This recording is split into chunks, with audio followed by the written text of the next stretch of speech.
Assalamualaikum warahmatullahi wabarakatuh. Pernahkah kamu merasa bahwa ada hal-hal dalam hidupmu yang tak pernah kamu pahami? Kenapa bisa gagal? Kenapa tidak jadi? Kenapa semuanya tiba-tiba berubah arah? Pernahkah kamu merasa kecewa karena kamu merasa sudah sangat dekat dengan sesuatu, namun Allah justru menarikmu menjauh? Dan kamu pun bertanya-tanya, kenapa jalan yang kuinginkan justru tertutup? Kenapa Allah tidak izinkan aku melangkah? Tapi hari ini, aku ingin mengajakmu untuk melihat dari sisi yang berbeda. Bagaimana jika semua yang Allah ambil, semua yang Dia ubah, semua yang Dia tutup, adalah bentuk perlindungannya yang paling dalam? Bagaimana jika, di balik kecewamu, ada doa yang telah dijawab, hanya saja, bukan dengan cara yang kamu harapkan? Hari ini, melalui 10 narasi penuh makna, kita akan berjalan bersama, merenungi satu demi satu cara Allah menyelamatkan kita, bahkan saat kita tidak sadar bahwa kita sedang dalam bahaya. Karena bisa jadi, nanti, setelah kamu menyimak ini semua, kamu akan menangis. Bukan karena kamu gagal, tapi karena kamu hampir membenci sesuatu, yang ternyata adalah bentuk cintanya yang tak kamu sadari. Terima kasih sudah hadir dan bertumbuh bersama kami di ruang renung Jendela Filsafat. Jika kamu merasa video ini menyentuh dan membuka hatimu, jangan sungkan untuk membagikannya ke temanmu yang mungkin sedang bertanya-tanya tentang jalan hidupnya. Dan jika kamu merasa sendiri, tetaplah bertahan, karena mungkin kamu tidak sedang sendirian, kamu hanya sedang dijaga.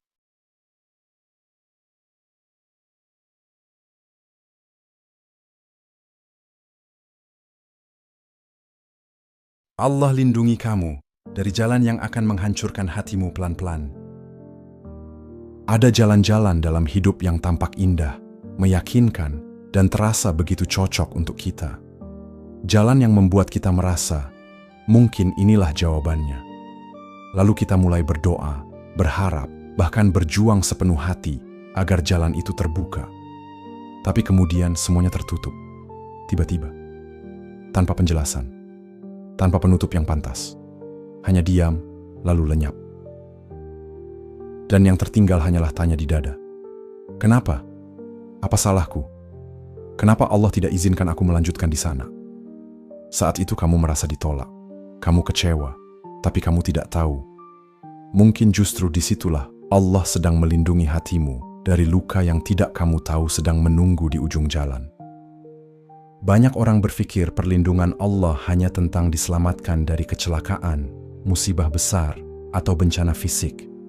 Padahal, perlindungan paling sunyi dari Allah adalah saat Dia menyelamatkan hatimu dari kehancuran perlahan-lahan. Dari cinta yang terlihat baik, tapi ternyata membuatmu tidak percaya lagi pada cinta setelahnya. Dari hubungan yang manis di luar, tapi diam-diam menguras harga dirimu. Dari pekerjaan yang bergengsi, tapi perlahan mematikan nurani. Dari doa-doa yang jika dikabulkan, bisa membuatmu sombong dan lupa arah pulang. Kadang Allah menjauhkanmu dari semua itu, bukan karena kamu tak layak mendapatkannya, tapi karena kamu terlalu berharga untuk dihancurkan secara perlahan. Ada cinta yang tidak Allah izinkan berakhir di pelaminan. Bukan karena kamu tidak cukup baik, tapi karena jika diteruskan, kamu akan kehilangan bagian terbaik dari jiwamu. Ada jalan karir yang tertutup di depan matamu, bukan karena kamu tak layak sukses, tapi karena Allah tahu, jika kamu melangkah ke sana, kamu akan hilang dalam ambisi, lupa tentang makna, dan menjauh dari doa yang dulu membuatmu bertahan. Ada impian yang kamu bangun dari kecil, yang tiba-tiba hancur begitu saja, dan kamu menangis bertahun-tahun karena itu. Tapi, sahabat, bagaimana jika semua itu tidak dihancurkan? Bagaimana jika Allah biarkan kamu mendapatkannya? Mungkin kamu akan tersenyum di awal, tapi hatimu akan menangis dalam diam di tahun-tahun berikutnya. Dan tidak ada yang bisa kamu salahkan, karena kamu sendiri yang memaksa jalan itu. Allah menutupnya, bukan untuk menyakitimu, tapi karena Dia ingin kamu tidak kehilangan dirimu sendiri. Allah Maha mengetahui, bahkan saat kamu hanya bisa menebak-nebak. Firman Allah yang sering dilupakan, namun begitu dalam maknanya. Dan sekiranya Allah melapangkan rezeki kepada hamba-hambanya, niscaya mereka akan melampaui batas di muka bumi. Tetapi Allah menurunkan rezeki itu menurut ukuran yang Dia kehendaki. Sesungguhnya Dia Maha mengetahui lagi, Maha melihat hamba-hambanya. Artinya, kalau Allah beri semuanya begitu saja sesuai keinginan kita, bisa jadi kita hancur pelan-pelan. Bukan karena yang kita minta buruk, tapi karena jiwa kita belum siap menanggungnya. Para sufi memahami ini bukan sebagai kegagalan. Mereka menyebutnya sebagai bentuk kasih sayang Allah yang tersembunyi. Jika Allah mencabut sesuatu darimu, jangan berprasangka buruk. Bisa jadi yang dicabut adalah sesuatu yang akan menghancurkan hatimu perlahan, dan kau tidak sanggup melihatnya sekarang. Terkadang yang membuatku jatuh cinta pada Allah bukan karena apa yang Dia beri, tapi karena apa yang Dia hindarkan dariku. Dan memang benar, ada kalanya kita tidak tahu betapa besarnya rahmat dari apa yang tidak jadi terjadi. Berapa banyak luka yang tidak jadi menggores hatimu, karena Allah menutup satu pintu sebelum kamu sempat masuk. Berapa banyak kesalahan yang tidak jadi kamu lakukan, karena Allah mengalihkan langkahmu tanpa kamu sadari. Berapa banyak air mata yang tidak kamu teteskan, karena Allah jauhkan kamu dari orang yang kamu kira jodoh terbaik, padahal hanya akan menambah luka. Jika kamu hari ini sedang berada dalam keadaan, kenapa tidak jadi? Kenapa semua gagal? Kenapa semua orang menjauh? Kenapa jalanku dibelokkan? Cobalah bertanya dari sisi yang lain. Apa yang Allah lindungi dariku lewat semua ini? Karena bisa jadi kamu akan menyesal suatu hari nanti. Bukan karena kamu kehilangan, tapi karena kamu hampir mengutuk takdir yang sebenarnya menyelamatkanmu. Bisa jadi kamu akan menangis, karena akhirnya kamu sadar, jalan yang dulu kamu tangisi karena tertutup, sebenarnya adalah pagar kasih sayang yang Allah bangun diam-diam, agar hatimu tetap utuh, meski kamu tidak tetap utuh. Allah lindungi kamu dari kebahagiaan yang sementara, agar kamu tak kehilangan dirimu selamanya. Kita hidup di zaman di mana kebahagiaan sering dinilai dari seberapa sering kita tertawa di depan orang, seberapa banyak pencapaian yang bisa kita unggah ke layar, dan seberapa lengkap hidup kita tampak di mata dunia. Tapi di balik semua itu, ada luka-luka yang disembunyikan, ada jiwa yang haus arah, dan ada orang-orang yang terlihat bahagia, namun kehilangan dirinya sendiri dalam proses itu. Tidak semua yang tampak sebagai kebahagiaan adalah berkah, dan tidak semua yang kamu kejar demi kebahagiaan layak kamu bayar dengan jiwamu sendiri. Allah tahu itu. Itulah mengapa dalam banyak hal Allah melindungi kita dari kebahagiaan semu yang terlihat indah dari jauh, tapi membawa kehampaan jika terlalu dekat. Kamu pernah merasa iri melihat orang lain punya pasangan, punya mobil, punya rumah, punya hidup yang tampak mapan. Lalu kamu mulai bertanya, kenapa hidupku begini-begini saja? Kamu merasa tertinggal, kamu mulai kecewa dengan dirimu sendiri. Bahkan, kamu merasa Allah tidak adil. Tapi sahabat, bagaimana jika semua yang kamu kira kebahagiaan itu justru sedang menjauhkan mereka dari makna? Bagaimana jika Allah sengaja membiarkanmu berjalan lambat agar kamu tidak kehilangan arah? Kebahagiaan itu bisa jadi jebakan. Kamu dikira berhasil, tapi tidak bisa tidur nyenyak. Kamu terlihat bahagia, tapi merasa kosong setiap malam. Kamu dikelilingi banyak orang, tapi kehilangan suara hatimu sendiri. Dan Allah tahu, jiwamu terlalu lembut untuk semua itu. Terlalu peka untuk bahagia dalam kebisingan. Terlalu suci untuk hidup dalam kepalsuan. Dan sekiranya Allah mempercepat keburukan bagi manusia, sebagaimana mereka ingin dipercepat kebaikan, niscaya dihabiskanlah umur mereka. Ayat ini jarang dikutip, namun maknanya mengguncang. Allah tidak hanya menahan keburukan, tapi bahkan kebaikan yang kamu inginkan pun bisa Allah tahan, karena jika dipercepat, bisa jadi justru membinasakanmu. Sahabat, Allah tidak sedang menghukummu dengan menunda kebahagiaan. Dia hanya sedang menjaga waktunya. Karena Dia tahu, jika kamu diberi saat belum siap, kamu akan hilang dalam kenikmatan yang membuatmu lupa pulang. Seorang sufi besar, Ibrahim bin Adham, pernah berkata, "Ketika dunia menghampiriku, aku merasa jiwaku menjauh dari Allah. Maka aku tinggalkan dunia itu, karena aku lebih takut kehilangan hatiku daripada kehilangan kekayaan." Dan betapa banyak dari kita hari ini justru kehilangan hati kita sendiri dalam pencarian yang kita anggap kebahagiaan. Kita kehilangan momen-momen sujud yang jujur karena terlalu sibuk mengejar dunia. Kita kehilangan ketenangan tidur karena terikat pada ekspektasi dan pembuktian. Kita kehilangan kesederhanaan yang dulu membuat hati kita mudah bersyukur. Dan ketika semua itu hilang, apa artinya semua kebahagiaan yang berhasil kita raih? Allah tidak ingin kamu sampai ke titik itu.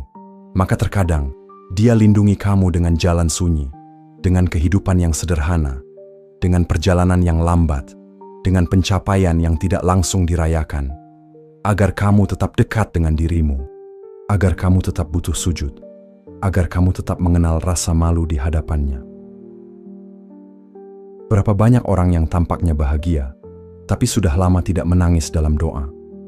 Berapa banyak orang yang terlihat berhasil, tapi hatinya kosong, dan tak tahu lagi untuk apa dia hidup.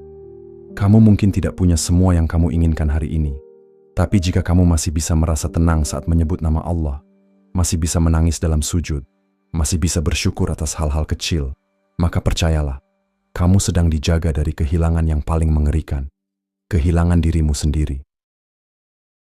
Kita tidak tahu apa yang akan terjadi jika semua impian kita dikabulkan terlalu cepat. Kita tidak tahu apakah kita akan tetap rendah hati, tetap menyebut nama Allah, atau justru menjadi budak dari ambisi. Maka ketika Allah menahanmu dari kebahagiaan yang kamu inginkan, bersyukurlah. Karena bisa jadi, itu adalah bentuk kasih sayangnya yang paling dalam. Kamu akan menyesal nanti, bukan karena kamu belum punya semuanya, tapi karena kamu pernah mengira kamu sedang tidak dilindungi, padahal Allah sedang menjaga jiwamu tetap utuh. Allah lindungi kamu dari doamu sendiri yang kamu paksa, tanpa kamu siap menanggungnya. Ada saat-saat dalam hidup ketika kita merasa sangat yakin akan sesuatu, seseorang, pekerjaan, kesempatan. Kita merasa itu adalah jawaban dari semua doa yang selama ini kita panjatkan. Lalu kita memaksa, kita merayu langit, kita menangis di sepertiga malam. Kita meminta, terus meminta. Sampai akhirnya yang kita minta tidak datang. Atau datang, lalu hilang. Atau bahkan tak pernah benar-benar hadir, seakan Allah tak mendengar jeritan kita. Dan kita kecewa, sakit hati, merasa dikhianati oleh takdir. Lalu diam-diam, kita merasa seolah Allah tidak peduli. Tapi sahabat, bagaimana jika justru sebaliknya? Bagaimana jika Allah sangat peduli, hingga Dia tidak mengabulkan doamu? Karena Dia tahu isi doamu bukan yang terbaik untuk jiwamu. Doa bukan hanya tentang keinginan. Doa adalah kejujuran terdalam dari isi hatimu. Dan seringkali, saat kita berdoa dalam luka, dalam kesedihan, atau dalam kekecewaan, yang keluar dari hati kita bukanlah permintaan, tapi pelarian. Kita ingin dicintai, karena selama ini kita kesepian. Kita ingin dihargai, karena selama ini kita direndahkan. Kita ingin sukses, karena selama ini kita merasa tertinggal. Tapi semua itu bukan suara jiwa yang tenang. Itu suara luka yang bicara. Dan Allah tahu. Itulah sebabnya, terkadang Dia tidak memberi. Atau lebih tepatnya, Dia menyelamatkanmu dari doamu sendiri. Manusia berdoa untuk kejahatan sebagaimana ia berdoa untuk kebaikan. Dan manusia adalah makhluk yang tergesa-gesa. Ayat ini sering terlewatkan padahal sangat dalam. Allah sedang menegur kita. Kamu tidak tahu apa yang kamu minta. Kamu mengira itu baik, padahal mungkin itu adalah jalan tercepat menuju kehilangan dirimu sendiri. Doa yang tidak dikabulkan bukan berarti tidak didengar. Terkadang, itu adalah tanda bahwa Allah terlalu mencintaimu untuk mengiyakan permintaan yang kamu sendiri belum siap menanggung akibatnya. Bayangkan jika semua yang kamu doakan dikabulkan. Bayangkan jika hubungan yang kamu perjuangkan mati-matian itu jadi. Bayangkan jika posisi yang kamu minta itu kamu duduki. Bayangkan jika uang sebanyak yang kamu minta benar-benar ada di tanganmu. Siapa kamu hari ini? Apakah kamu masih menangis dalam sujud?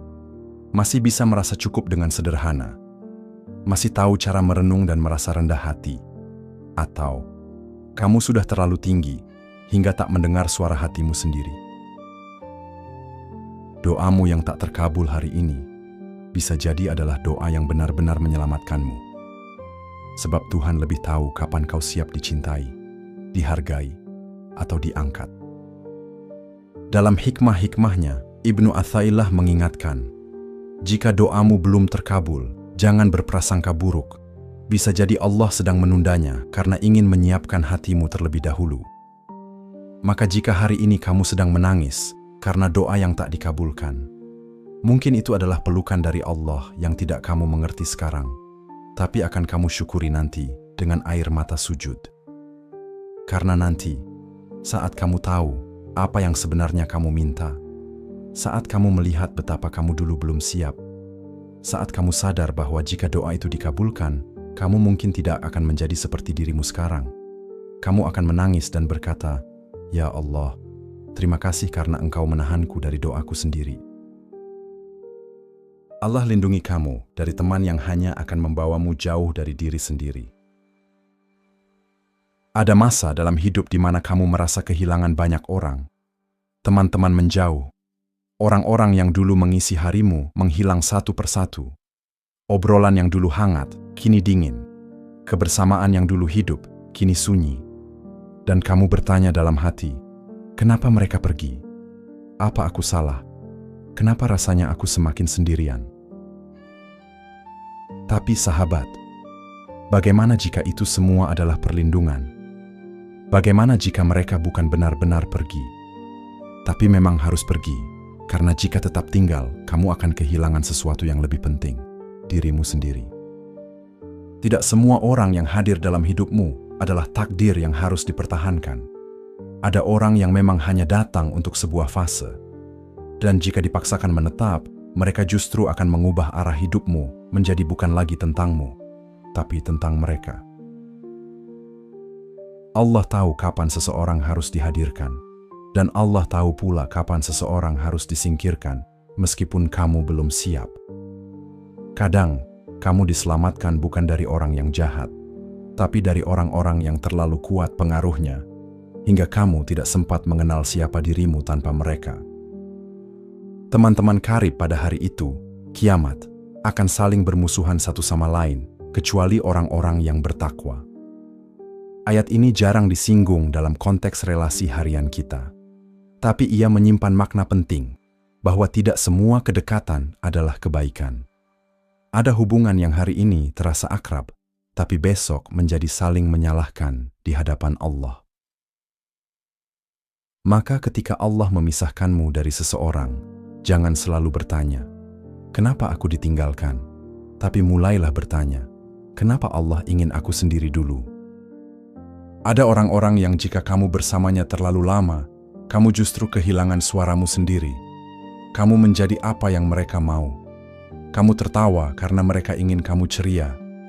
Kamu mengejar sesuatu bukan karena kamu mau, tapi karena kamu tak ingin kalah. Dan lama-lama, kamu lelah. Bukan karena mereka jahat, tapi karena kamu tak sempat jujur pada jiwamu sendiri. Lalu Allah campur tangan. Satu persatu mulai menjauh. Hubungan mulai renggang. Percakapan menjadi hambar. Tanpa kamu sadari, kamu ditarik kembali ke ruang sunyi, ruang di mana kamu bisa kembali mendengar isi hatimu sendiri. Bersendiri bersama Allah lebih baik daripada ditemani oleh mereka yang membuatmu lupa kepadanya. Hari ini kamu mungkin merasa sendiri, tapi bisa jadi kamu sedang disiapkan untuk menjadi seseorang yang tidak lagi mudah kehilangan dirinya sendiri demi diterima orang lain. Sendiri bukan selalu tentang ditinggalkan. Sendiri juga bisa berarti Allah sedang membebaskanmu dari keterikatan palsu agar kamu tahu cara mencintai dengan jujur. Bukan karena takut ditinggalkan, tapi karena hatimu sudah penuh oleh kehadirannya. Kelak kamu akan menyesal, karena pernah meratapi orang-orang yang pergi. Padahal, kepergian merekalah yang membuka ruang paling jujur untuk kamu menemukan siapa dirimu yang sebenarnya. Dan ketika itu terjadi, kamu tidak akan marah lagi. Kamu akan mengucap dalam hati, "Ya Allah, ternyata Engkau tidak sedang mengambil mereka dariku, tapi sedang mengembalikan aku kepadaku sendiri." Allah lindungi kamu dari ucapanmu yang pernah ingin membuktikan segalanya pada dunia. Kita hidup di dunia yang terus menuntut kita untuk membuktikan sesuatu. Seolah hidup ini tentang pengakuan, tentang siapa yang berhasil duluan, siapa yang lebih terlihat, siapa yang paling banyak diingat. Lalu perlahan, tanpa sadar, kita mulai ingin membuktikan segalanya. Ingin membuktikan bahwa kita bisa lebih hebat dari mereka yang meremehkan. Ingin menunjukkan bahwa kita tidak serendah yang mereka sangka. Ingin menyampaikan semua unek-unek yang dulu dipendam. Dan kita mulai menyusun kata, merancang pembuktian, menyimpan ambisi dalam hati. Tapi anehnya, justru saat kita sudah siap, saat kita merasa waktunya tiba, Allah malah membungkam. Jalan yang sudah disiapkan tertutup. Orang yang ingin dituju tak sempat ditemui. Rencana yang ingin dieksekusi hancur tanpa sebab. Dan kita pun kecewa. Tapi sahabat, pernahkah kamu berpikir bahwa bisa jadi Allah sedang melindungi dirimu sendiri dari kata-kata dan langkah yang muncul dari luka, bukan dari kesadaran? Tasawuf mengajarkan bahwa ucapan yang keluar dari luka bisa menyimpan racun paling halus bagi hati. Karena saat kita bicara dalam keadaan ingin membuktikan sesuatu, sebenarnya yang sedang berbicara bukan kesadaran, tapi egomu yang belum sembuh. Dan Allah tahu itu. Itulah mengapa ada hal-hal yang tidak Allah izinkan untuk kamu sampaikan. Karena jika kamu mengatakannya, kamu akan melegakan sesaat, lalu menyesal seumur hidup.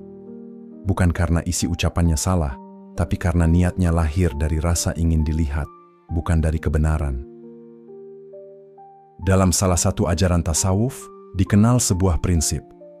Jangan bicara jika kata-katamu ingin membesarkan dirimu. Bicara hanya jika itu akan mendekatkanmu pada Allah atau mendamaikan hatimu. Kamu bisa saja ingin menjelaskan dirimu, ingin menjawab tuduhan, ingin membuat dunia tahu siapa kamu sebenarnya. Tapi, tasawuf mengajarkan bahwa membela diri dengan kata-kata yang lahir dari luka adalah bentuk halus dari mencintai kehormatan diri lebih dari ridha Allah. Dan Allah tidak ingin kamu jatuh ke sana. Ada sebuah kisah dari Syekh Ibrahim bin Adham, seorang raja yang meninggalkan tahtanya demi mencari hakikat cinta ilahi. Suatu hari, ketika beliau sedang berjalan melewati pasar, ada seorang lelaki mencacinya. Orang-orang melihat, murid-muridnya tersinggung. Tapi Ibrahim tetap diam, tak menjawab, tak menunjukkan harga dirinya. Ia hanya tersenyum. Ketika muridnya bertanya, "Mengapa engkau tidak membela dirimu, wahai guru?" Ibrahim menjawab, "Karena aku tahu yang dia lihat dariku adalah sisa-sisa kebesaran palsu yang pernah aku miliki. Kalau aku membalasnya, berarti aku masih ingin dianggap besar. Tapi jika aku diam, mungkin aku akan dianggap hina oleh manusia, tapi aku sedang meninggi di sisi Allah." Sahabat, kita semua pernah ingin membuktikan siapa diri kita, tapi kita jarang bertanya, apa yang sedang aku buktikan, dan untuk siapa sebenarnya pembuktian ini? Allah melindungi kamu bukan hanya dari orang-orang yang menyakitimu, tapi juga dari dirimu sendiri yang sedang haus pengakuan, dan tak sadar sedang berada di tepi jurang kesombongan halus. Karena sekali kamu membuktikan segalanya dari luka, kamu akan terus merasa perlu membuktikan lagi, dan jiwamu tidak akan pernah benar-benar merasa tenang. Sahabat, kita akan menyesal suatu hari nanti. Bukan karena kita tidak membela diri, tapi karena kita hampir menjadikan hidup ini tentang pembuktian, dan lupa bahwa yang paling penting bukan siapa yang melihat, tapi siapa yang tetap menjaga hati kita tetap utuh. Maka jika hari ini kamu diam, jika jalanmu tidak terlihat, jika kata-katamu tidak didengar, mungkin itulah kemenanganmu. Mungkin Allah sedang memuliakanmu dengan cara yang tidak akan pernah kamu sadari sekarang, tapi akan kamu tangisi dengan syukur suatu hari nanti. Allah lindungi kamu dari keinginan yang datangnya dari luka, bukan dari cahaya. Banyak dari apa yang kita inginkan dalam hidup tidak selalu datang dari tempat yang bersih dalam hati. Tidak semua impian tumbuh dari kedamaian. Seringkali, keinginan itu lahir dari luka. Kita ingin dihargai karena pernah dianggap rendah. Kita ingin disayangi karena pernah ditinggalkan. Kita ingin berhasil karena dulu selalu dianggap gagal. Kita ingin tampil hebat karena ada bagian dari kita yang merasa belum sembuh. Dan saat kita tidak menyadari itu, kita mengejar sesuatu bukan karena cahaya yang membimbing, tapi karena luka yang menuntut balas. Tapi sahabat, bagaimana jika Allah tahu itu semua? Bagaimana jika Dia melihat niat terdalam kita lebih jelas dari kita sendiri? Dan karena cintanya, Dia tidak langsung memberi. Karena Dia tahu, jika diberikan saat jiwamu belum pulih, apa yang kamu anggap kebahagiaan bisa berubah menjadi racun. Dalam ajaran tasawuf, dikenal satu prinsip. Jiwa yang belum sembuh akan mengira keinginan adalah petunjuk. Itulah mengapa para sufi tidak terburu-buru dalam mengejar sesuatu. Mereka tidak langsung melompat saat merasa tertarik. Mereka bertanya dahulu pada hatinya, "Aku menginginkannya karena Allah, atau karena luka masa lalu yang belum selesai?" Ada sebuah kisah yang diwariskan dari Syekh Yahya bin Mu'adz Ar-Razi. Suatu hari, seorang muridnya bertanya, "Wahai Syekh, bagaimana agar aku tahu keinginanku ini datang dari Allah atau dari diriku sendiri?" Syekh Yahya menjawab, "Tunggulah sampai kamu bisa menginginkannya tanpa tergesa-gesa. Jika keinginan itu tetap ada, meski kamu tidak sedang terluka, maka itu datang dari cahaya. Tapi jika ia hanya muncul saat kamu merasa kecil, marah, atau haus pengakuan, itu bukan panggilan, itu pelarian." Banyak dari kita tidak tahu bahwa yang kita sebut cita-cita bisa jadi hanyalah respons terhadap luka lama. Kita ingin dicintai dengan hebat karena dulu kita diabaikan. Kita ingin hidup megah karena dulu kita dihina. Tapi semua itu tidak tumbuh dari jiwa yang sehat. Itu tumbuh dari luka yang belum sembuh. Dan Allah, dalam kelembutannya, menahan kita agar tidak tenggelam lebih jauh. Sahabat, jika kamu merasa sudah berusaha keras untuk sesuatu, tapi tetap gagal. Jika kamu merasa sudah berdoa dalam-dalam, tapi tak kunjung dikabulkan, mungkin Allah sedang melindungimu dari tujuan yang kamu kira suci, tapi sebenarnya dibangun oleh perasaan belum pulih. Coba renungkan sejenak. Berapa banyak hal yang kamu kejar hanya karena kamu ingin membungkam perasaan tertolak? Berapa banyak keinginan yang kamu sebut sebagai impian, padahal hanya karena kamu ingin menunjukkan bahwa kamu layak? Allah tahu itu, dan ketika kamu belum sanggup membedakan mana yang datang dari cahaya, mana yang dari luka, Allah akan menunda segalanya, agar kamu tidak tersesat lebih jauh dengan membawa namanya. Sahabat, jangan takut jika hidupmu terasa lambat, jika semua jalan terasa tertahan, karena bisa jadi Allah sedang menunggumu pulih, menunggumu jujur pada hatimu sendiri, menunggumu mengejar karena cinta, bukan karena luka. Dan kelak, saat kamu benar-benar siap, kamu akan mengejar sesuatu bukan untuk membuktikan siapa kamu kepada dunia, tapi untuk menyatakan kepada Allah, "Aku mencintaimu lebih dari semua pencapaianku." Dan pada saat itulah, yang kamu kejar tidak akan membuatmu lelah, yang kamu raih tidak akan membuatmu sombong, dan yang kamu kehilangan tidak akan menghancurkanmu, karena kamu mengejarnya dengan hati yang telah pulih. Allah lindungi kamu dari perjalanan cepat yang akan membuatmu jatuh lebih keras. Di dunia ini, hampir semua orang ingin serba cepat, cepat sukses, cepat dikenal, cepat sampai pada tujuan, cepat melihat hasil dari segala usaha yang telah dikorbankan. Tapi, sahabat, Tidak semua yang cepat itu baik, dan tidak semua yang lambat itu buruk. Bisa jadi, justru dalam kelambatan itulah Allah sedang menyelamatkanmu dari kejatuhan yang tidak akan sanggup kamu bangun kembali. Pernahkah kamu merasa iri melihat orang lain berhasil lebih dulu? Sementara kamu terus berusaha, namun seakan-akan jalanmu selalu dilambatkan. Kamu menunggu tahun demi tahun, berdoa siang dan malam, tapi hasilnya belum kunjung datang, dan hatimu mulai letih bertanya, "Kenapa bukan aku, ya Allah?" Tapi sahabat, bagaimana jika justru dalam kelambatan itu, Allah sedang menjaga hatimu agar tidak hancur oleh kecepatan yang belum kamu siapkan? Ajaran tasawuf mengajarkan bahwa jalan tercepat bukan selalu yang terbaik, karena yang tidak dibangun oleh kedalaman jiwa akan runtuh oleh ujian terkecil. Hidup yang diburu-buru hanya akan melahirkan jiwa yang rapuh. Allah tidak ingin kamu menjadi seseorang yang cepat sampai, tapi lupa memperkuat pondasi hatinya. Allah tidak ingin kamu menjadi besar dengan cepat, lalu hancur dengan lebih cepat pula. Ada sebuah kisah sufi yang sangat menyentuh tentang Syekh Abdul Wahid bin Zaid, murid dari Hasan al-Bashri. Ia pernah ditanya oleh seorang pemuda, "Wahai guru, mengapa aku sudah bertahun-tahun berjalan di jalan ini, tapi belum juga sampai kepada yang aku cari? Bukankah yang lain sudah lebih dulu melihat cahayanya?" Syekh menjawab dengan lembut, "Karena engkau terlalu ingin sampai, tapi tidak menikmati setiap langkah. Kau ingin cepat besar, tapi belum ingin sabar. Kau ingin sampai ke Allah, tapi belum siap jika Allah mengujimu untuk sampai."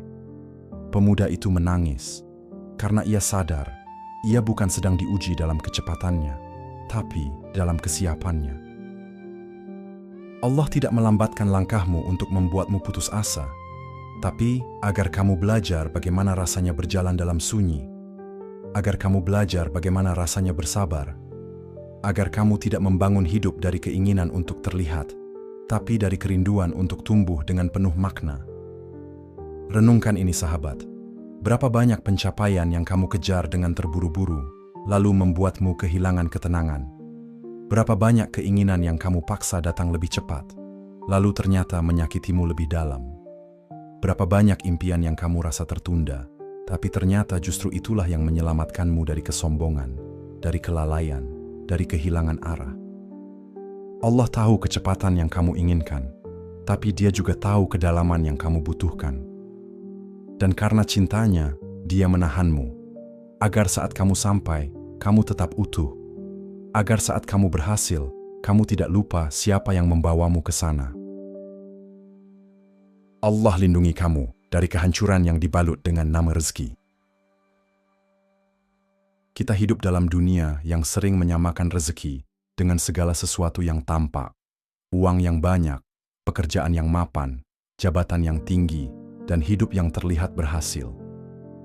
Dan kita pun berlomba-lomba mengejarnya.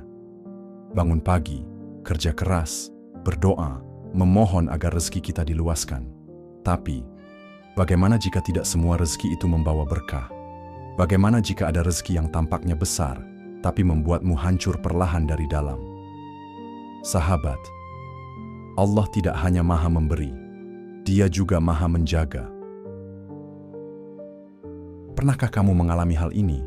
Ada proyek yang sangat kamu harapkan, tapi gagal di detik terakhir. Ada pekerjaan yang kamu yakini akan mengubah hidupmu, tapi tidak jadi. Ada rezeki besar yang hampir masuk ke tanganmu, tapi entah kenapa, hilang begitu saja. Dan kamu pun kecewa.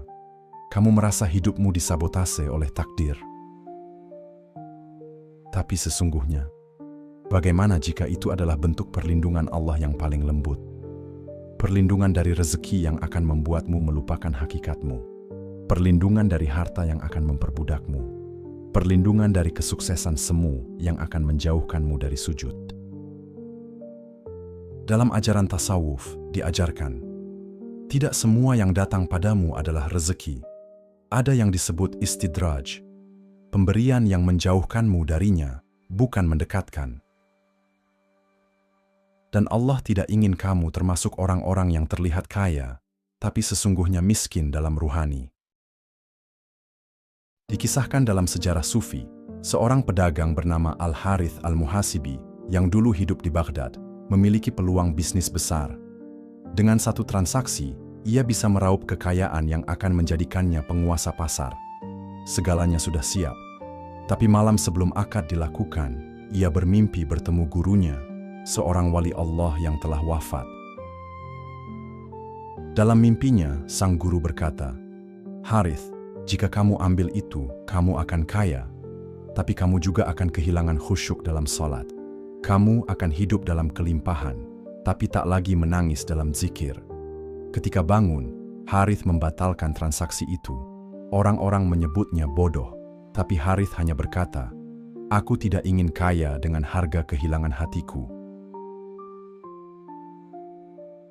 Sahabat, rezeki sejati adalah yang membuatmu semakin dekat dengan Allah, bukan yang membuatmu sibuk sampai lupa kepadanya. Rezeki sejati adalah yang membuatmu semakin tenang, bukan semakin takut kehilangan. Rezeki sejati adalah yang menumbuhkan syukur, bukan menumbuhkan ego. Dan Allah tahu, apa yang kamu minta hari ini bisa jadi adalah sesuatu yang akan menghapus rasa cukup dalam dirimu. Maka Dia jaga kamu dengan membuatmu kehilangan yang kamu kira akan menyelamatkanmu. Padahal, itu mungkin adalah awal dari kehancuran yang tidak akan kamu sadari, karena Ia hadir dengan label berkah. Rezeki itu bukan hanya soal besar atau kecil, tapi soal seberapa dalam Ia menguatkanmu sebagai hamba. Jika Allah belum beri seperti yang kamu minta, bukan berarti kamu gagal, tapi bisa jadi kamu baru saja diselamatkan dari kesuksesan yang akan membuatmu lupa siapa dirimu. Dan suatu hari nanti, kamu akan menyesal, bukan karena Allah tidak memberi, tapi karena kamu pernah marah atas kehilangan sesuatu yang sebenarnya Allah jaga agar tidak sampai ke hatimu. Allah lindungi kamu dari dosa yang akan mengubah cara kamu melihat dirimu sendiri. Ada jenis dosa yang tidak hanya menjauhkanmu dari Allah, tapi juga menghancurkan cara kamu melihat dirimu sendiri. Dosa yang begitu diam-diam merusak harga dirimu. Dosa yang membuatmu merasa kotor, hina, dan tak pantas. Bukan hanya karena kamu telah melakukannya, tapi karena kamu mulai kehilangan rasa cinta kepada dirimu sendiri sebagai hamba yang pernah ingin kembali kepadanya. Dan sahabat, kadang kita tidak sadar, Allah tidak hanya melindungi kita dari bencana yang besar, tapi dari dosa-dosa yang jika terjadi, akan membuatmu berhenti mencintai kebaikan. Pernahkah kamu ada di ambang batas, di titik lemah, di ruang sunyi, di mana kamu nyaris jatuh, nyaris berbohong, nyaris mencuri, nyaris menuruti nafsu yang selama ini kamu lawan? Dan entah kenapa, sesuatu menghentikanmu, langkahmu tertunda, niatmu teralihkan. Kesempatan itu lenyap begitu saja, lalu kamu kecewa. Tapi setelah waktu berlalu, kamu justru bersyukur. Ya Allah, andai saat itu aku lakukan, mungkin aku tidak akan bisa memaafkan diriku sendiri. Sabda Nabi Muhammad SAW yang jarang dikutip, namun sangat menggetarkan. Sesungguhnya seorang hamba melakukan dosa, lalu ia masuk surga karena dosa itu. Kenapa bisa begitu? Karena dosa itu tidak jadi dilakukan, atau ketika dilakukan, ia menyesal begitu dalam, dan penyesalan itu membawanya pada taubat sejati, pada air mata, pada sujud yang tidak ia rasakan sebelumnya, pada doa yang lahir dari rasa hina, dan pengakuan yang tulus kepada Allah. Tapi sahabat, bagaimana jika Allah bahkan tidak ingin kamu perlu jatuh dulu untuk belajar? Bagaimana jika Dia menjagamu dari dosa itu, agar kamu tidak perlu terluka begitu dalam sebelum paham? Firman Allah yang sering dilupakan, namun penuh pelukan. Dan jika bukan karena karunia Allah dan rahmat-Nya kepadamu, tentu tidak seorang pun dari kalian yang bersih selamanya. Tetapi Allah menyucikan siapa yang Dia kehendaki. Artinya jelas, kita tidak bersih karena kita kuat. Kita bersih karena Allah menjaga kita untuk tidak jatuh terlalu dalam. Karena Allah tahu, jika kamu jatuh kali ini, kamu mungkin tidak sanggup bangun lagi. Sahabat, kamu akan menyesal nanti.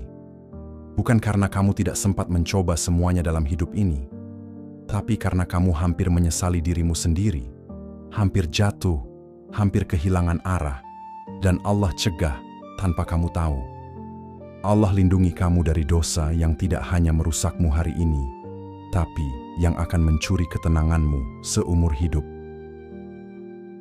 Maka jika hari ini kamu masih bisa merasa malu, masih bisa merasa takut, masih bisa merasa bersalah atas niat buruk yang tak sempat jadi nyata, maka itu adalah tanda hatimu masih hidup dan tanda bahwa Allah sedang menjagamu bahkan dari sisi gelap dirimu sendiri. Allah lindungi kamu dari jalan yang terlalu jauh dari rumah hati yang selalu merindukannya. Ada perjalanan dalam hidup ini yang tampak menjanjikan, yang terlihat megah dan penuh impian. Tapi sesungguhnya, itu bukan jalanmu. Bukan karena kamu tidak sanggup, bukan karena kamu tidak layak, tapi karena jika kamu teruskan jalan itu, kamu akan semakin jauh dari rumah hati yang sesungguhnya sedang selalu merindukan Allah. Ada orang yang bisa tersesat dalam keberhasilan. Ada yang bisa lupa pulang karena terlalu sibuk menjadi seseorang di mata dunia. Dan tanpa disadari, ia telah membangun hidup dari harapan manusia, bukan dari penghambaan kepada Tuhan. Dan Allah tahu, sekali kamu terlalu jauh, kamu akan sulit kembali. Bukan karena pintunya tertutup, tapi karena kamu tak lagi ingat bagaimana cara mengetuknya. Maka Allah tahan langkahmu, bukan untuk menghukum, tapi untuk mengingatkan, pulanglah karena rumah jiwamu bukan di luar sana. Sabda Nabi Muhammad SAW yang jarang dikutip, namun begitu menyentuh makna ini. Hati-hatilah terhadap dunia, karena sesungguhnya dunia itu lebih menyesatkan daripada dua serigala lapar yang dilepas ke tengah kawanan kambing. Bayangkan, dua serigala lapar bisa menghancurkan satu kawanan kambing. Begitulah perumpamaan Nabi tentang dunia yang tidak dijaga. Jika kita tak hati-hati, jalan yang terlihat indah bisa membuat hati kehilangan arah. Dan sebelum kita sadar, kita sudah terlalu jauh. Firman Allah pun mengingatkan dalam kalimat yang tenang, namun mengguncang. Maka apakah orang yang dijadikan setan menganggap baik perbuatannya, lalu ia mengira dirinya berada di jalan yang benar? Betapa menakutkannya jika kita tidak hanya salah arah, tapi merasa benar saat tersesat. Dan karena itulah, Allah cegah kamu. Bukan karena kamu tidak bisa maju, tapi karena kamu terlalu berharga untuk tersesat tanpa tahu kamu sedang tersesat. Sahabat, pernahkah kamu merasa jalan hidupmu tak berkembang, mimpi-mimpi tidak terwujud, kehidupanmu terasa begitu biasa? Mungkin itu bukan kegagalan, mungkin itu adalah benteng perlindungan, agar kamu tetap punya waktu untuk menengok hatimu, agar kamu tidak kehilangan kelembutan batinmu, agar kamu tidak hidup dalam hiruk-pikuk, tapi sepi dari zikir. Allah tahu, jika kamu berhasil terlalu cepat, kamu mungkin tidak akan pernah menangis lagi di sepertiga malam, karena kesibukan dan kenikmatan akan memuaskan lahirimu dan melupakan batinmu. Dan karena itu, Dia lindungi kamu dengan menjauhkanmu dari jalan yang terlalu jauh dari rumah sejati jiwamu. Apa itu rumah hati? Rumah hati adalah tempat di mana kamu merasa damai saat menyebut namanya. Tempat di mana kamu tidak harus membuktikan apa-apa, karena kamu sudah merasa cukup hanya dengan didekati olehnya. Rumah hati adalah tempat yang tidak bisa dibeli dengan sukses, tidak bisa diganti dengan pengakuan orang lain. Itu tempat yang sunyi, tapi penuh. Tempat yang sederhana, tapi tenang. Dan bisa jadi, kamu hampir kehilangan rumah itu, karena terlalu jauh mengejar hal-hal yang fana.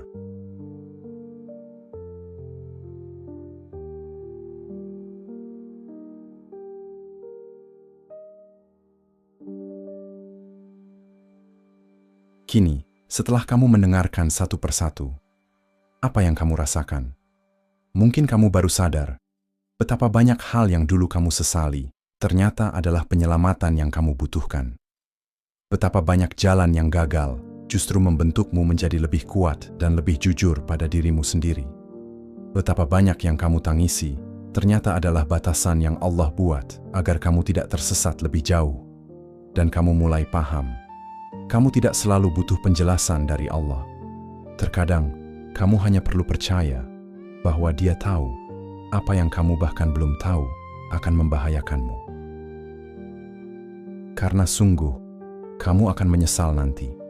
Bukan karena semua impianmu tidak tercapai, tapi karena kamu pernah hampir melupakan bahwa semua itu bisa saja menghancurkanmu, jika bukan karena Allah yang melindungimu dalam diamnya. Semoga setelah ini kamu bisa melihat hidup dengan mata yang lebih dalam, dengan hati yang lebih lembut, dan dengan langkah yang lebih sadar bahwa apapun yang Allah ambil, mungkin itu bukan kehilangan, melainkan perlindungan dalam bentuk paling tenang. Terima kasih telah berjalan sejauh ini bersama kami di kanal Renungan Hati Jendela Filsafat. Jika kamu merasa terhubung dengan narasi ini, silakan tinggalkan komentar atau cukup bisikkan Alhamdulillah dalam hati. Itu sudah cukup sebagai bentuk syukur kepada Allah atas perlindungan yang tak kamu sadari selama ini. Dan jangan lupa, ada orang lain yang mungkin sedang butuh mendengar ini. Maka sebarkanlah, bukan demi viral, tapi agar semakin banyak hati yang tidak lagi merasa salah arah dalam sunyi. Wassalamualaikum warahmatullahi wabarakatuh.